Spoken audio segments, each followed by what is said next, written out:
She made her choice. The young princess wants a human as her life. Partner Marcus Chen stood at the window of his guest quarters, watching the massive alien ships arrive one by one in the space around Zephyria Prime. Each vessel was different. Some looked like floating crystals that sparkled with inner light, others were sleek metal constructions that seemed to bend space around them, and a few appeared to be made of pure energy. But these ships weren't coming for celebration. Marcus could feel the tension in their formation, the way they positioned themselves like pieces on a chessboard. Warships, not wedding guests. 3 days ago, everything had been different. 3 days ago, he had been just another human diplomat, working to strengthen the friendship between Earth and the powerful Zephyrian Empire. Now, he was at the center of the biggest crisis the galaxy had seen in centuries. It all started with Princess Lyralee's announcement. The Great Hall of the Zephyrian Palace had been filled with representatives from across the galaxy. Marcus had felt small among them all. The tall, elegant Etherians with their glowing silver skin, the massive Goliaths who stood 3 meters high, the Nexari with their mechanical body parts that hummed with advanced technology. Each species had sent their finest candidates to seek the hand of Princess Lyralee. The princess herself was a sight to behold. Her skin had a soft blue tint that marked her as Zephyrian royalty, and her long white hair floated as if she was underwater. Her eyes held an intelligence that seemed to see through everything. When she spoke, her voice carried the authority of someone born to rule an empire that spanned 1,000 star systems. "I have made my choice," she had said, her words echoing. Through the vast hall, "I choose Marcus Chen of Earth as my life partner." The silence that followed was so complete that Marcus could hear his own heartbeat. Then the chaos began. Lord Vex of the Nexari had been the first to speak, his mechanical voice filled with disbelief. "Your Highness, surely this is some kind of joke. Humans are barely out of their primitive stage. They only developed faster than light travel 200 years ago. How can such a young species possibly be worthy of the Zephyrian crown?" Ambassador Thrain of the Etherians had nodded in agreement. "The Etherian people have been your allies for over 3,000 years. Our civilizations have grown together. This human, what can he offer that we cannot?" Even the usually calm, crystalline collective representative had shown shock, their crystal body flashing red with confusion. The collective has always supported Zephyrian decisions, but this choice threatens the balance of galactic power. Other young species will think they too can reach above their station. But Princess Lyralee had stood firm. "I have studied all the candidates carefully. I have made my choice based on wisdom, not politics. Marcus Chen will be my partner." Emperor Valdris, her father, had said nothing during the announcement, but Marcus had seen the anger in the ruler's golden eyes. After the hall cleared, the emperor had called for a private meeting. "My daughter has always been independent," the emperor had told Marcus in his private chamber. "But this goes too far. Do you understand what you have caused, human?" Marcus had tried to explain that he had never asked for this honor, that he was as surprised as everyone else, but the emperor had cut him off. "It doesn't matter what you asked for. What matters is what you have received. Half the galaxy sees this as an insult. The other half sees it as a threat.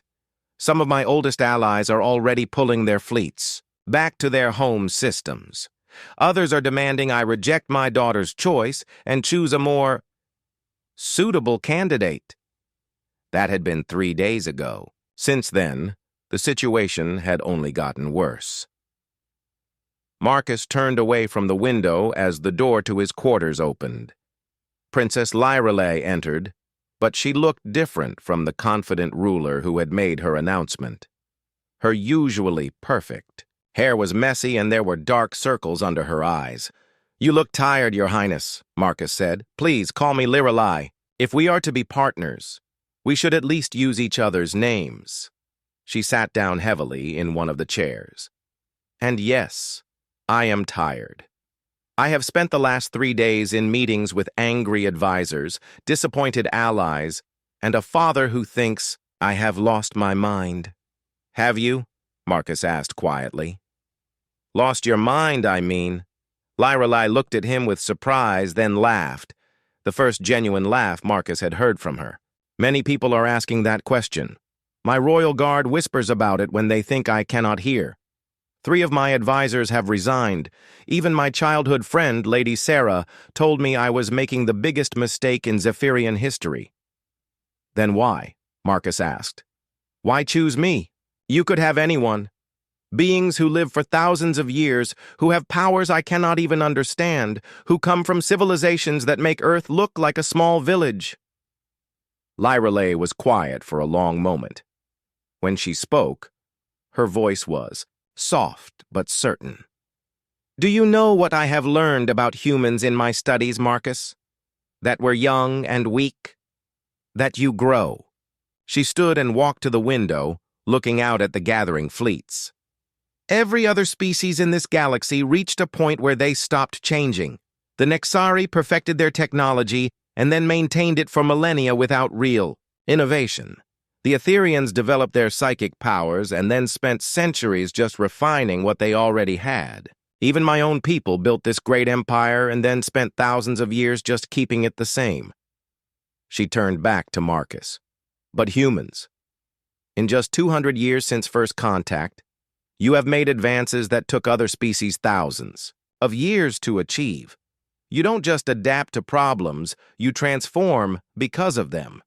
You turn enemies into friends, find solutions where others see only obstacles, and somehow manage to keep hope even when everything seems impossible.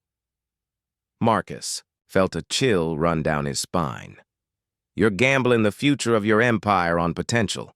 I'm gambling on something more than that. Lyrelai's eyes met his.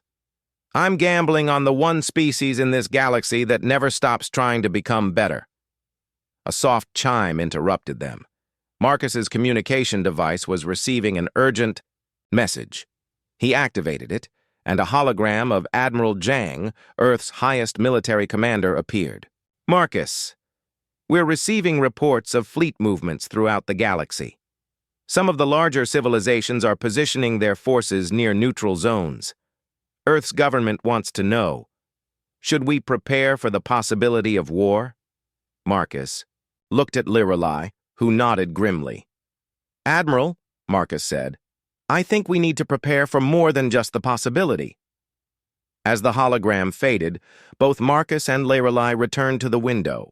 More ships had arrived while they talked, and the space around Zephyria Prime was beginning to look like the staging ground for the largest military gathering in galactic history. They're not just angry about your choice, Marcus realized aloud. They're afraid of what it means. Yes, Lyrelai agreed. If a princess can choose a human, what other old rules might be ready to change? Marcus watched as another fleet dropped out of hyperspace, this one bearing the colors of the Goliath Federation. Soon, he thought, there would be nowhere left to run, nowhere left to hide. Soon, he would have to prove that Princess Lyrelai's choice was not just the decision of a young woman in love, but the wisdom of a ruler who could see the future. The question was, would he survive long enough to do it? The next morning brought more bad news. Marcus sat in the palace's briefing room, listening as Admiral Jang's hologram delivered report after report of fleet movements across the galaxy. The Nexari have moved their entire third fleet to the border, Admiral Jang said, his face grim. The Etherian Council has recalled all their ambassadors from human worlds. Even worse, the Goliath Federation has issued what they call a formal statement of concern about human expansion into galactic politics. Emperor Valdris listened to the reports with growing anger. His golden eyes seemed to burn as each new piece of bad news arrived. Finally, he stood up from his throne-like chair. Enough, he said, his deep voice filling the room. This madness ends now. Lyrelai, You will announce that you have reconsidered your choice. You will select a proper candidate from among the traditional allies. Princess Lyrelai, who had been sitting quietly beside her father, lifted her chin. No, father, I will not. You will destroy everything our people have built, the emperor said. 5,000 years of careful alliances, trade agreements, peace treaties, all of it will crumble because of your foolish romantic notions. It is not romantic foolishness, Lyrelai replied firmly. It is strategic wisdom. Marcus watched the argument between father and daughter with growing unease. He could see the pain in both their faces. The emperor torn between love for his daughter and duty to his empire, the princess struggling to make her father understand something she could barely put into words herself. Your Majesty, Marcus said quietly. Both Zephyrians turned to look at him. What if there was another way? What do you mean, human? The emperor asked, his tone cold. Marcus took a deep breath. He had been thinking about this all night, knowing that someone had to find a solution before the galaxy tore itself apart. What if I proved that your daughter's choice was correct? What if I demonstrated that humans deserve to stand alongside the great civilizations? Lord Vex, the Nexari representative who had been sitting silently in the corner, made a sound that might have been laughter from his mechanical throat. And how would you do that, Primitive? Your species has barely learned to travel between stars. What could you possibly prove? That depends on what tests you set, Marcus replied. I assume that each of the other candidates had to prove their worth somehow. Emperor Valdris nodded slowly. Traditional trials. Each species demonstrates their greatest strengths. The Etherians showed their psychic abilities by reading the minds of our military leaders and predicting battle strategies. The Nexari displayed their technology by solving problems our best scientists could not. The Goliaths proved their physical power by lifting objects that our strongest warriors could not move. Then let me face the same trials, Marcus said. If I fail, I will withdraw my name and Princess Lyrelai can choose another candidate. If I succeed, he looked directly at the Emperor, then you will know that her choice was based on wisdom, not foolishness. The room fell silent. Marcus could hear his own heartbeat as everyone considered his proposal. Finally, Lord Vex spoke. This is amusing, the Nexari said. Very well, human. We accept your challenge. But know that these trials were designed for the greatest beings in the galaxy. You will be competing against candidates who have trained for centuries, who possess abilities your species cannot even imagine. I understand, Marcus said. Emperor Valdris studied Marcus for a long moment. You realize that failure will not just mean embarrassment. If you attempt these trials and fail, it will prove to the entire galaxy that humans are not ready for positions of power. It could set back human-alien relations by centuries. And if I don't try, Marcus replied, it could start a war that destroys those relations entirely. Princess Lyrelai reached out and touched Marcus's hand. You don't have to do this, she said softly. I can face the consequences of my choice. Marcus looked into her eyes and saw something that surprised him, not just affection, but genuine respect. She really did believe in humanity's potential. The least he could do was try to prove her right. I want to do this, he said. When do the trials begin? Tomorrow, Emperor Valdris announced. The galaxy will watch as you attempt to prove that humans deserve a place among the ruling powers. I pray for all our sakes that my daughter's faith in your species is not misplaced. That evening, Marcus sat in his quarters, preparing for what might be the most important day in human history. He had spent hours reviewing everything he knew about the other candidates and their abilities. The task seemed impossible. How could he compete with beings who lived for thousands of years? How could human technology match the Nexari who had perfected artificial intelligence and energy manipulation? How could his physical strength compare to the Goliaths who could crush steel with their bare hands? A soft knock on his door interrupted his thoughts. Princess Lyrelei entered carrying a tray of food. "You should eat," she said, setting the tray down. "Tomorrow will be difficult." "Your Highness..." "Lyrelei," Marcus corrected himself. "Can I ask you something?" "Of course." "What did you see in humans that made you choose me? I mean, really, not just the diplomatic answer you gave your father." Lyrelei sat down across from him. "Do you know the story of how humans first made contact with the galaxy?" Marcus nodded. "The exploration ship Unity got lost and ended up in Nexari space.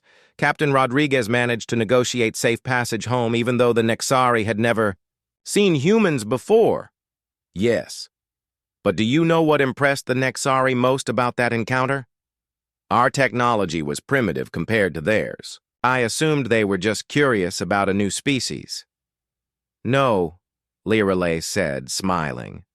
"What impressed them was that Captain Rodriguez didn't try to pretend humans were more advanced than they were. He openly admitted that human technology was inferior, that humans were young and inexperienced. But then he offered something the Nexari hadn't expected." "What?" "A trade. Humans would share their art, their music, their stories, their different ways of thinking about problems, in exchange for safe passage and future friendship." Lyrelei's eyes lit up as she spoke. The Nexari had been so focused on technological perfection for so long that they had forgotten how to be creative. Captain Rodriguez reminded them that there were other kinds of value besides raw power or advanced science. Marcus felt a spark of understanding. "So you're saying humans don't need to be the strongest or the smartest?" "Exactly. Humans need to be human. That's what the galaxy is missing. Not another super-advanced civilization, but a species that approaches problems differently, that sees opportunities where others see only obstacles." A communication alert interrupted them. Admiral Zhang's face appeared in the hologram again, but this time he looked excited rather than worried. "Marcus, we've been monitoring galactic communications. News of your challenge has spread everywhere, and something interesting is happening." "What kind of something?" "The younger species, the ones who don't have seats on the Galactic Council. They're rooting for you. Social media across dozens of worlds is buzzing with support for the human who dared to challenge the old powers. Some of them are calling you a symbol of hope for species that have been ignored by the major civilizations." Marcus felt a chill of responsibility. This was bigger than just proving himself worthy of Princess Lyrelei. This had become about whether the galaxy would remain controlled by the same old powers, or whether newer species would have a chance to prove their worth. "No pressure," he muttered. Lyrelei squeezed his hand. "You can do this, Marcus. Not because you're superhuman, but because you're human. That's enough." As she left him alone to prepare for tomorrow's trials, Marcus looked out his window one more time. The alien fleets were still there, waiting to see if a human could stand alongside the galaxy's greatest beings. Tomorrow he would find out if Princess Lyrelei's faith in humanity was justified. Tomorrow the real test would begin. The great arena of Zephyria Prime had been transformed for the trials. Marcus stood in the center of the massive space, feeling very small under the dome that stretched high above him. Around the arena's edges, thousands of beings from across the galaxy watched from their seats. Holographic displays ensured that billions more were watching from their home worlds. Emperor Valdris sat on his royal platform, his face showing no emotion. Beside him, Princess Lyrelei leaned forward, her hands clasped tightly together. Marcus could see the worry in her eyes, even from this distance. "The first trial begins," announced the ceremonial herald, his voice echoing through the arena. "The test of wisdom through time. Candidate Etherian Master Zeth Ka will demonstrate first." Master Zeth Ka glided into the arena, his silver skin glowing with inner light. The Etherian had lived for over 3,000 years, and his ancient wisdom was legendary throughout the galaxy. The trial was simple in concept, but nearly impossible in practice. solve a complex galactic trade dispute that had been plaguing the Outer Rim systems for decades. Marcus watched as Master Zeth-Ka closed his eyes and extended his consciousness across space, using his psychic abilities to read the minds of every leader involved in the dispute. Within minutes, he had identified the root causes, the hidden motivations, and the secret agreements that were keeping the conflict alive. His solution was perfect, elegant, and based on thousands of years of experience with similar problems. The crowd murmured in appreciation. Even Marcus had to admit it was impressive. "Now," the herald announced, "human candidate Marcus Chen will attempt the same trial." Marcus walked to the center of the arena, feeling the weight of billions of eyes upon him. He had no psychic powers, no ability to read minds across space, and certainly no thousands of years of experience. But he had something else. "I need a communication link to the disputed systems," Marcus announced. The arena's technology provided the connection. Instead of trying to solve the problem from a distance like Master Zeth-Ka, Marcus did something different. He started talking directly to the people involved. "Hello," he said to the first system leader who answered. "My name is Marcus Chen, and I'm from Earth. I know you don't know me, but I'd like to understand your side of this conflict." For the next hour, Marcus did something that amazed the watching galaxy.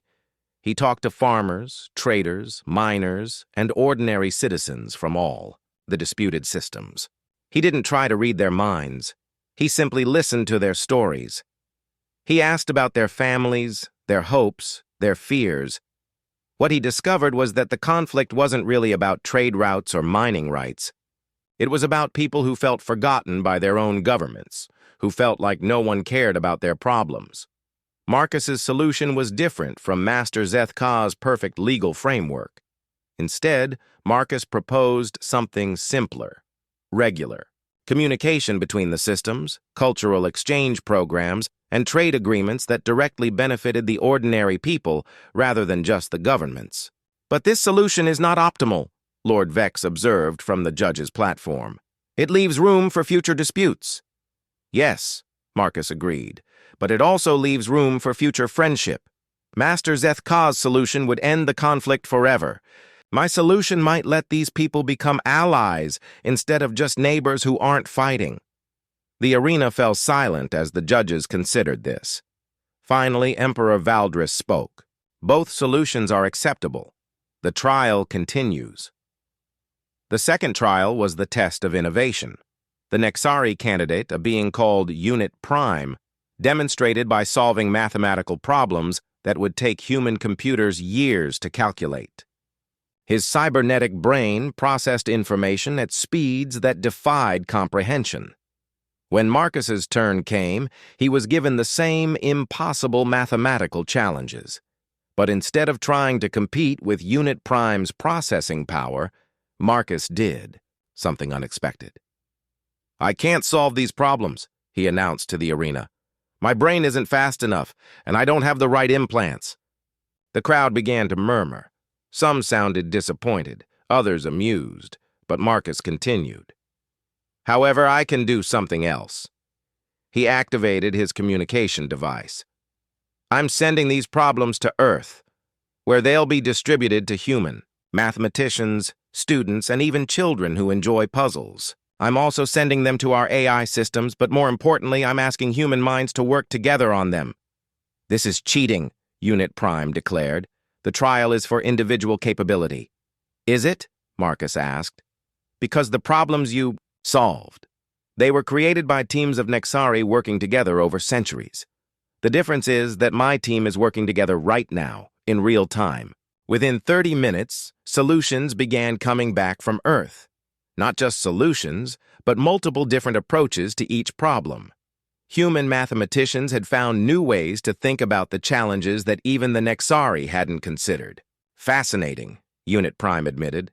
"Some of these approaches are creative.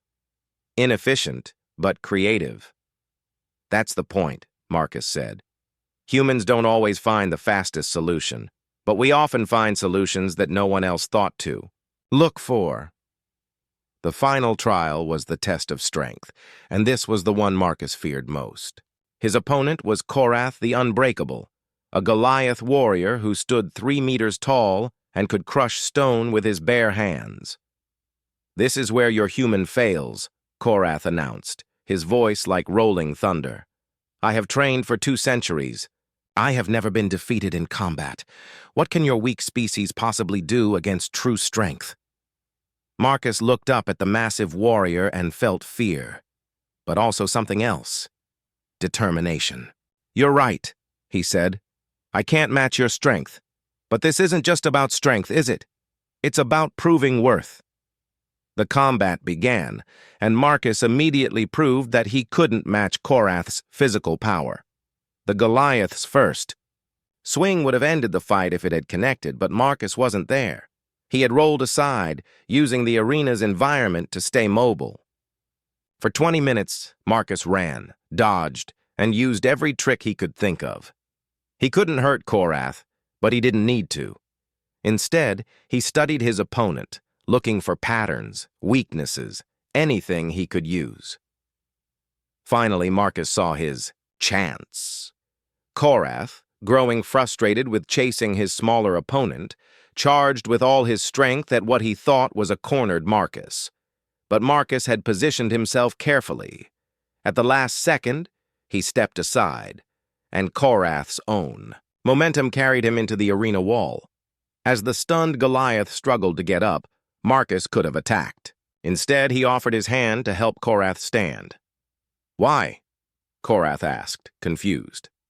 "Because this isn't about defeating you," Marcus said.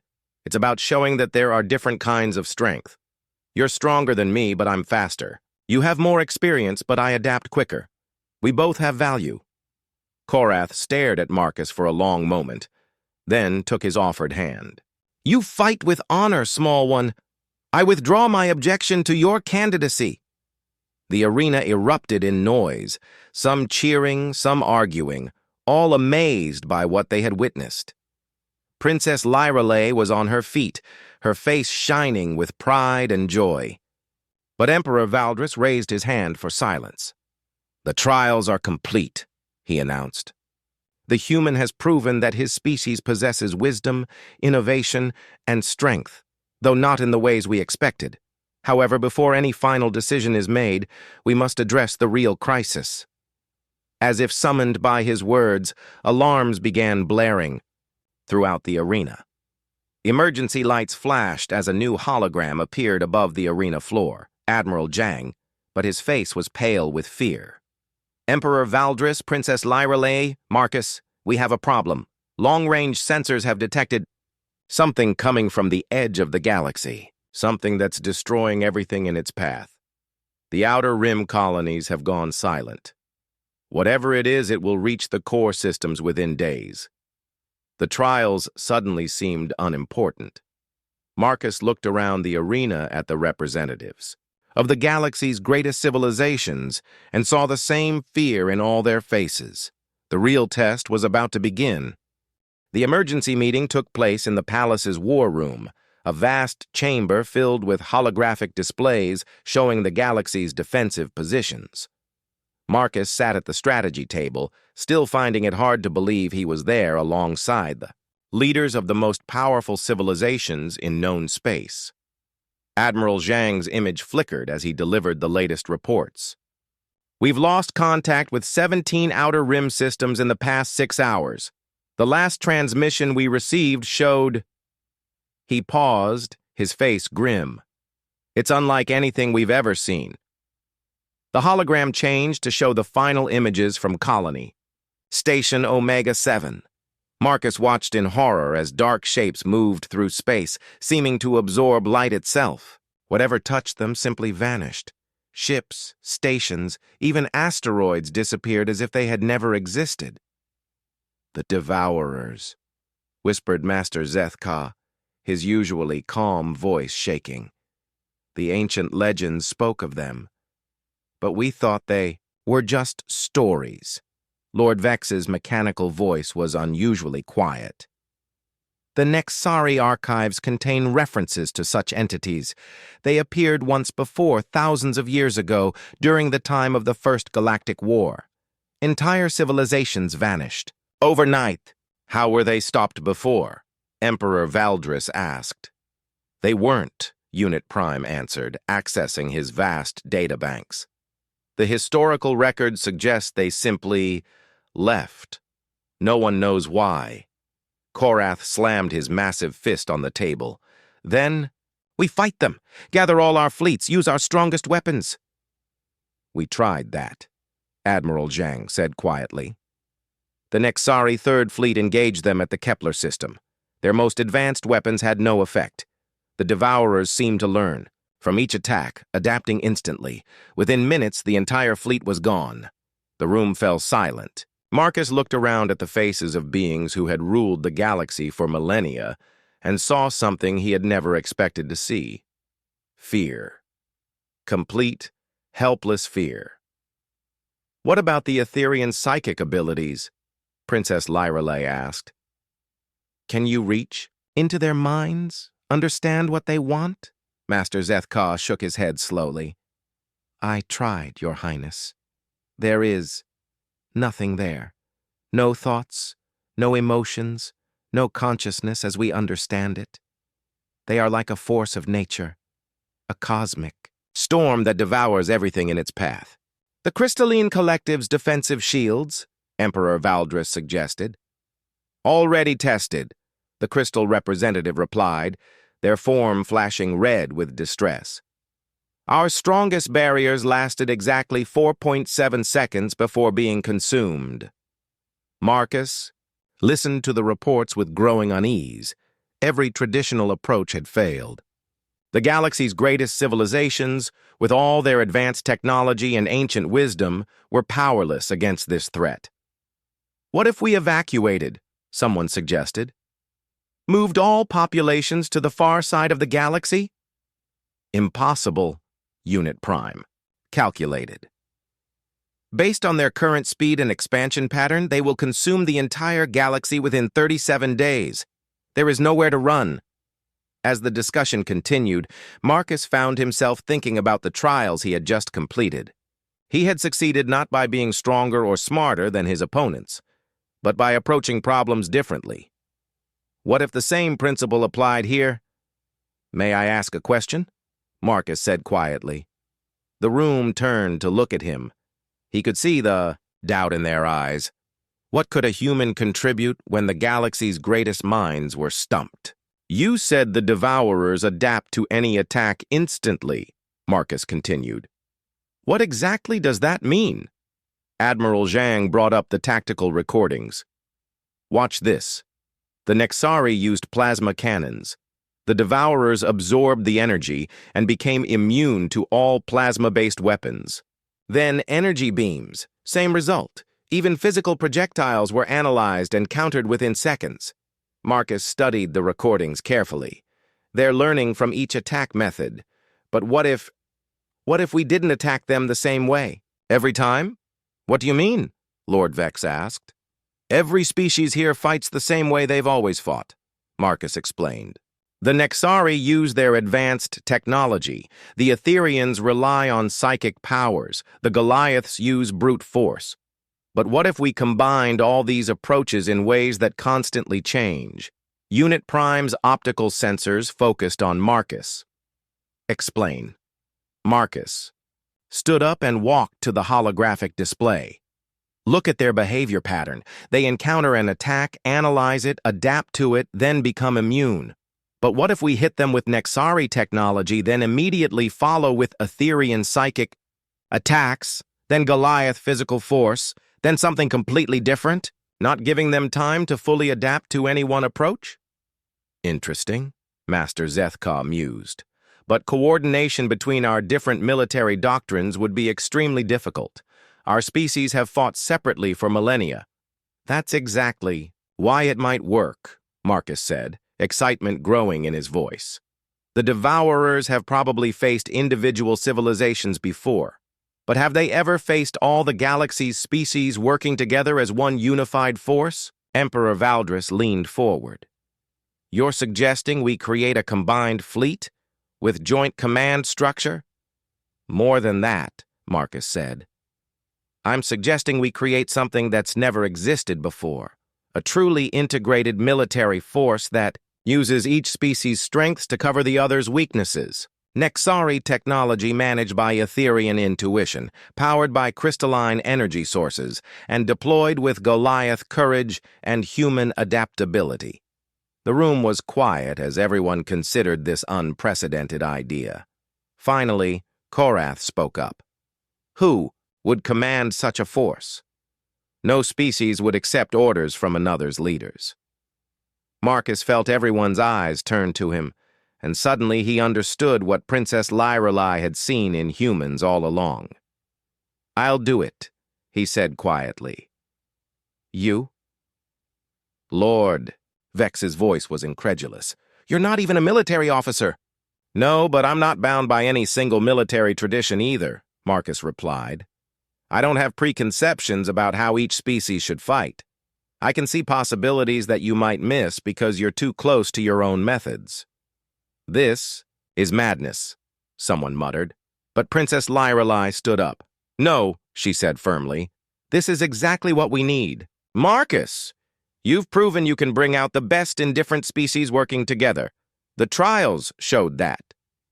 Emperor Valdris looked around the room at the representatives of the galaxy's greatest civilizations.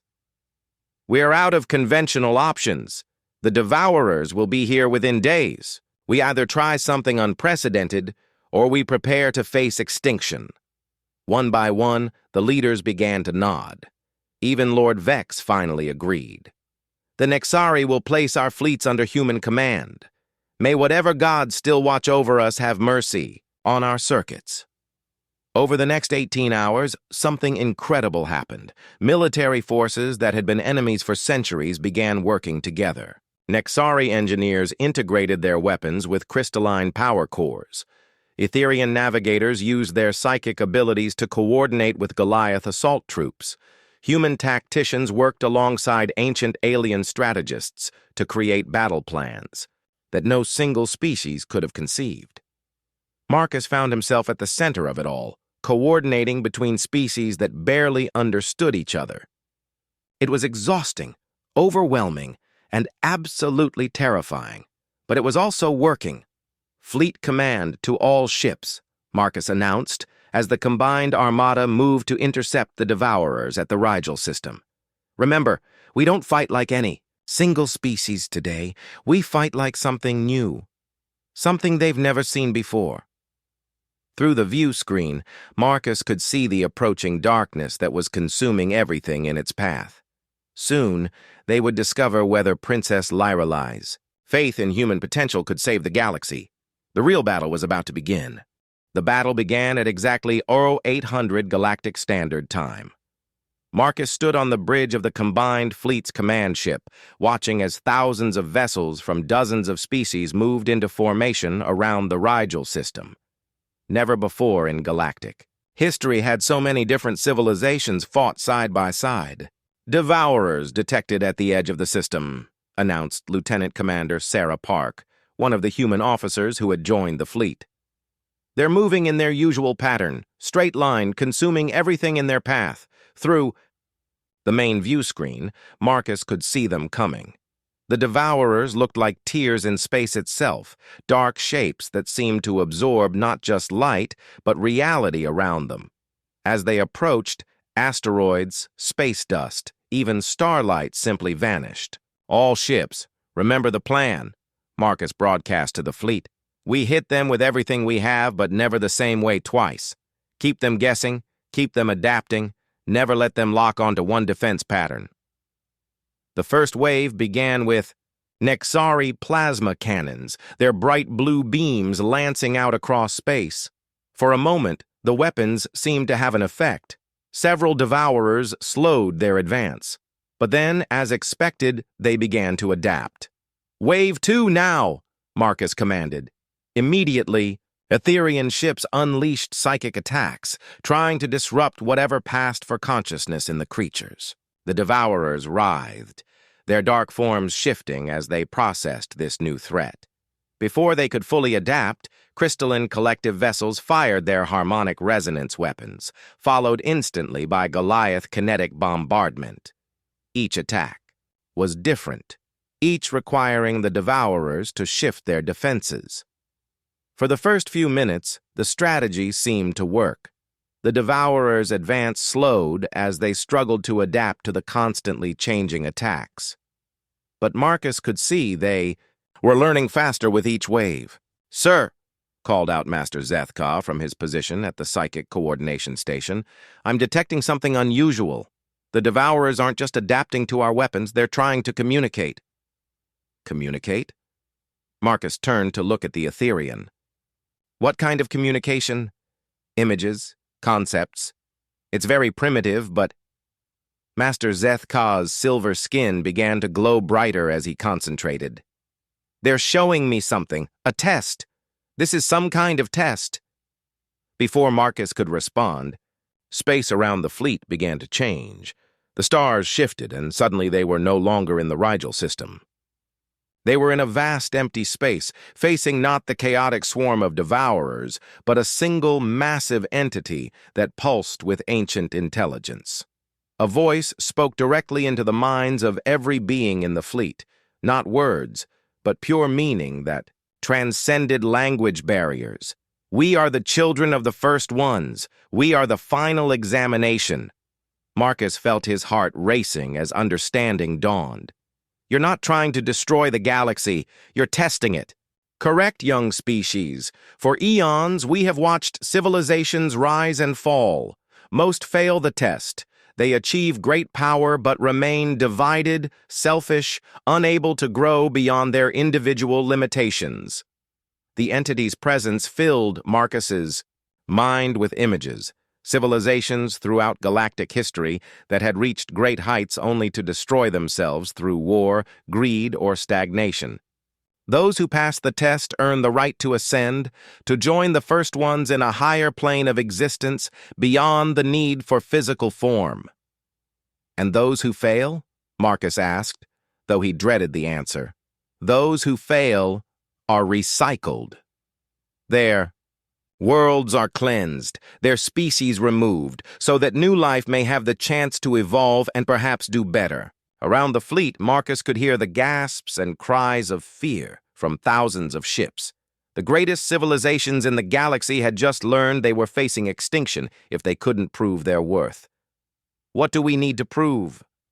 "Princess?" Lyra Lay's voice came over the communication system. She had insisted on joining the fleet against her father's wishes. "Unity without domination. Growth without destruction. The ability to lift up the weak rather than crush them. Your species achieved something unprecedented in our observations, true cooperation between diverse forms of life."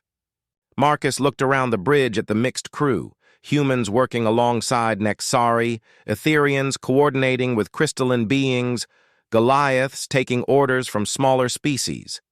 It was chaotic, sometimes inefficient, but it was working. However, the entity continued, "The test is not complete. We offer you a choice." Space around them shifted again, showing two possible futures.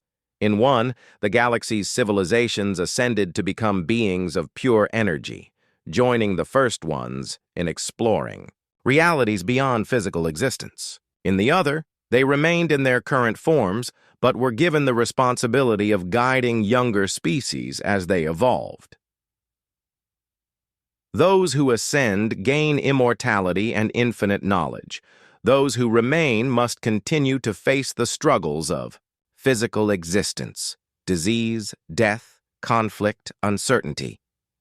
The choice hung in space before them, and Marcus realized that each species, each individual, had to decide for themselves.